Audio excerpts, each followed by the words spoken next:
Hi friends, Nirav Shah here from Harshad international private limited. Canada में SOWP को लेके मतलब स्पाउस ओपन वर्क परमिट को लेके हमें इंस्टाग्राम पे काफ़ी फॉलोअर्स के क्वेश्चंस आते हैं जो क्वेरीज उनके लिए बहुत बड़ा सिरदर्द बन जाती है। तो हमने सोचा कि हम आपको यहाँ पे एक पूरा डिटेल वीडियो यूट्यूब में दे दे जिससे आप ये क्लेरिफाई कर पाए कि स्पाउस ओपन वर्क परमिट जब कनाडा में लगाई जाती है स्टडी परमिट जो मेन एप्लीकेंट होते हैं उसके साथ या उसके बाद, तो वो कौन कौन से एलिजिबिलिटी क्राइटेरियाज हैं, डॉक्यूमेंट रिक्वायरमेंट्स हैं, तो आप प्रायर उसको समझ पाए और फुलफिल कर पाए। सो हम इस वीडियो के दौरान पूरा इसका डिफरेंट डिफरेंट जो क्वेश्चंस होते हैं और उसका डिस्क्रिप्शन होता है यहाँ पे कवर करेंगे। इस वीडियो को आप एंड तक ज़रूर देखिए और इस चैनल को सब्सक्राइब कर लीजिए बिकॉज हमारे कंपनी के द्वारा डिफरेंट वीज़ा कैटेगरीज के ऊपर जीरो टू एंड जो मेजर मेजर क्वेरीज होती है उसको सॉल्व किया जाता है और उसका प्रिसाइज एंड प्रूवन नॉलेज दिया जाता है। तो let's begin with this particular video की शुरुआत करते हैं एंट्री या तो एलिजिबिलिटी के साथ कि काफ़ी मेन एप्लीकेंट जो होते हैं जो स्टडी परमिट पे जाना चाहते हैं या स्टडी परमिट उनकी लगा चुके हैं या अप्रूव हो चुका है जिनका स्टडी परमिट, वो सोचते हैं कि मेरे स्पाउस का एप्लीकेशन मुझे कब लगाना चाहिए। तो यहाँ पे तीनों कैटेगरी पॉसिबल है। सबसे पहला कैटेगरी, अगर आप एलिजिबल है और आपकी प्रोफाइल सही है तो आप हस्बैंड और वाइफ दोनों एप्लीकेशन साथ में लगा सकते हैं। मतलब मेन एप्लीकेंट जो स्टूडेंट वीज़ा पे जा रहे हैं वो और उनके जो डिपेंडेंट स्पाउस है वो, तो वो एप्लीकेशन साथ में भी लग सकती है। हमारे काफ़ी ऐसे क्लाइंट्स हैं जिनका एप्लीकेशन साथ में लगा है and they got approval. Even number 2 category ये होती है कि आपका स्टडी परमिट अप्रूवल हो चुका है, मतलब अब वीज़ा आ चुका है, उसके बाद आप एप्लीकेशन लगा सकते हैं before your travel as well. तो स्टडी परमिट होल्डर जब अपना ट्रैवल प्लान कर रहे हैं उससे पहले भी अपने हस्बैंड या वाइफ की फाइल लगा सकते हैं। ये भी possible criteria. Now talking about the third criteria जो काफ़ी एप्लीकेंट्स यूज़ करते हैं, वो ये है कि स्टूडेंट वीज़ा होल्डर वहाँ पे कनाडा में जैसे पहुँच रहे हैं उसके बाद उनको स्टडी परमिट मिलती है यहाँ आने के बाद, और वो स्टडी परमिट आने के बाद उनका कॉलेज में एनरोलमेंट फाइनल होता है, GIC एक्टिवेशन होता है और उसके बाद वो स्पाउस की एप्लीकेशन लगा सकते हैं। Now we are moving towards the question of the eligibility criteria in terms of documents and the requirement of funds.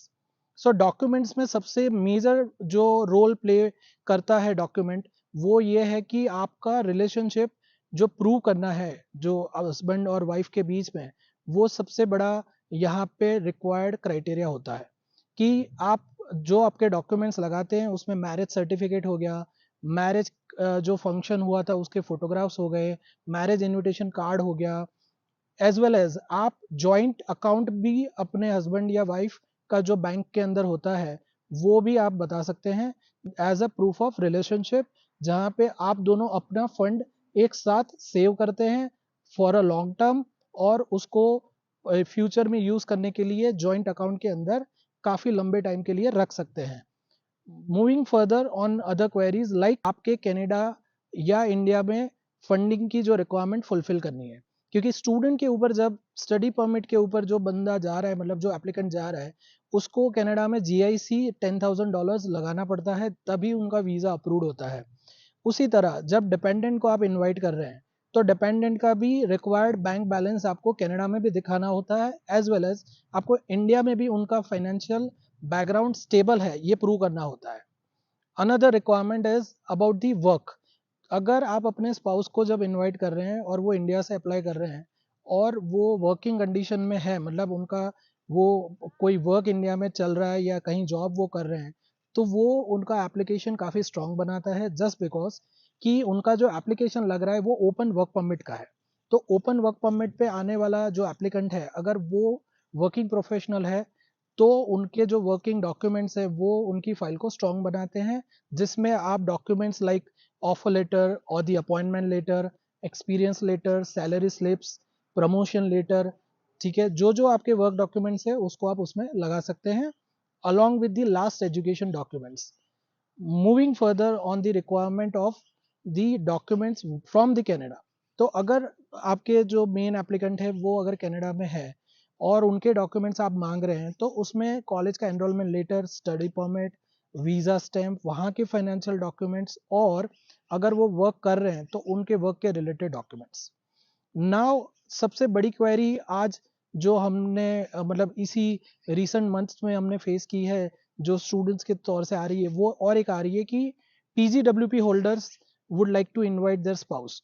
तो यहाँ पे एक बहुत बड़ा रिक्वायरमेंट रेज होता है कि जब आप PGWP post graduate work permit पे आते हैं स्टडी के बाद, और अगर आपके स्पाउस को इनवाइट करना चाहते हैं, तो उसमें ये रिक्वायरमेंट मैंडेटरी है कि आपको कनाडा में फुल टाइम वर्क आपके पास होना चाहिए। उसका डॉक्यूमेंट उसमें जो एसओडब्ल्यूपी की फाइल है उसमें लगाना बहुत ही रिक्वायर्ड है।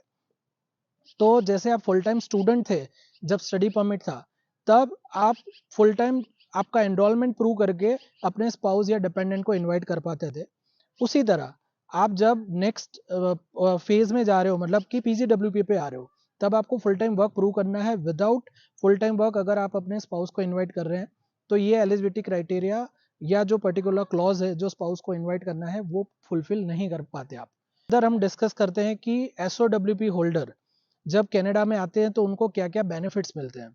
तो सबसे पहला बेनिफिट ये होता है कि वो डे वन उनका जब लैंड वो करते हैं वहां पे ही उनको फुल टाइम की वर्क परमिट मिल जाती है, एंड दैट एसओडब्ल्यूपी मतलब spouse open work permit holder can work full time without having any limitation on the work hours. जबकि जो स्टडी परमिट पे जो उनके मेन एप्लीकेंट होते हैं, उनको स्टडी के दौरान 20 आवर्स पर वीक की पार्ट टाइम जॉब अलाउड है, और पढ़ाई के बाद या पढ़ाई के दौरान अगर उनका वैकेशन है तभी वो फुल टाइम काम कर पाते हैं।